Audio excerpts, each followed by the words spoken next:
Join us in a journey across the world. Learn about countries, climates, natural hazards, population, and economy. Let's go to Egypt.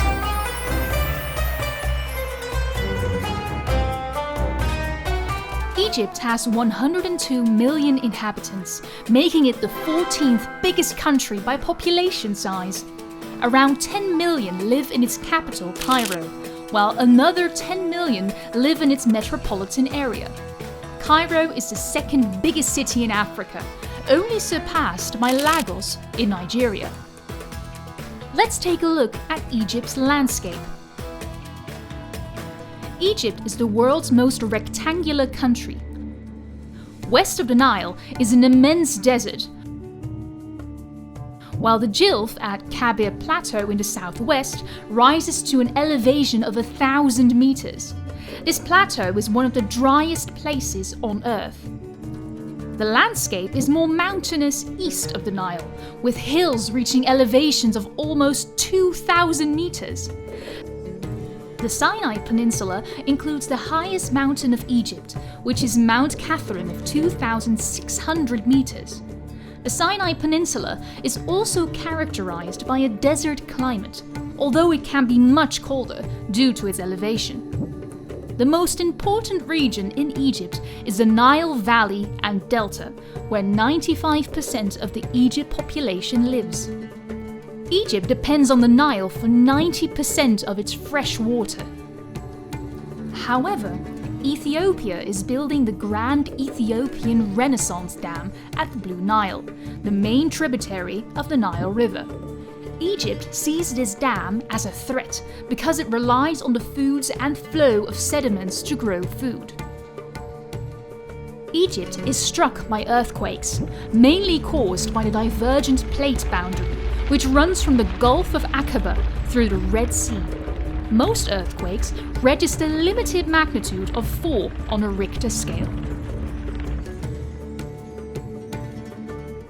Egypt is classified as a lower middle income country, with a GDP per capita of $3,500, up from $1,000 in 2004. Egypt was the only country in the Middle East and North Africa to experience economic growth during 2020. The agricultural sector employs 21% of the labor force, while 27% works in the industry, and the remaining 52% in the service sector.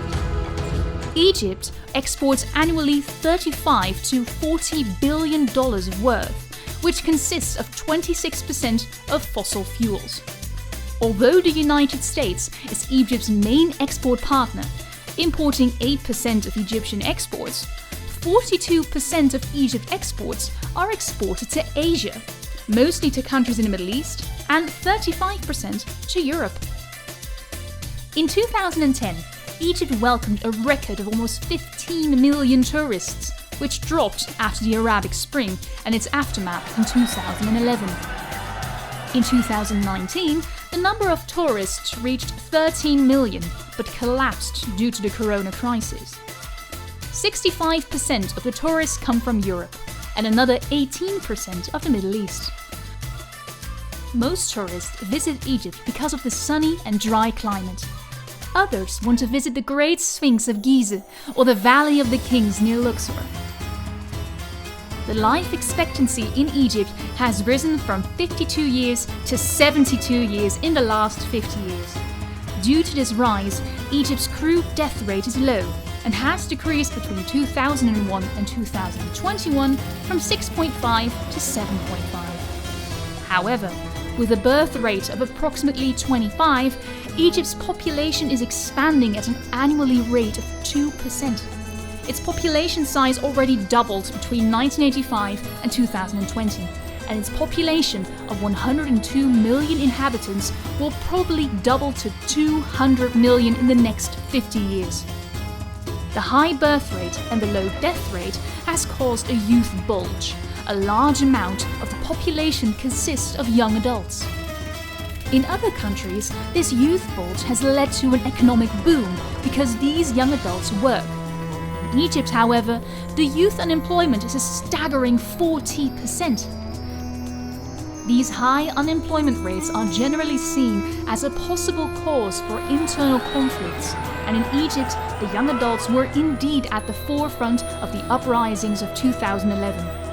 Thus, the young in Egypt are regarded as a threat. Despite progress in life expectancy, healthcare seems to get worse. Egypt had fewer than 5 doctors per 10,000 people in 2018, down from more than 11 in 2014. Most doctors leave Egypt for higher incomes elsewhere. Only 43% of Egypt's population lives in urban areas. Because the birth rate is higher in rural areas, more urbanization will cause cities to grow enormously. For example, Cairo's 22 million population is expected to double by 2050, causing major congestion. That is why the Egyptian government has decided to create a new capital, 45 kilometers east of Cairo, for embassies, ministries, government agencies, and 6.5 million people. So, now we've discussed Egypt's climate, the economy, and its population. It is time to wrap up. Thank you for watching. Don't forget to like and subscribe, and stay tuned for a new video about Indonesia.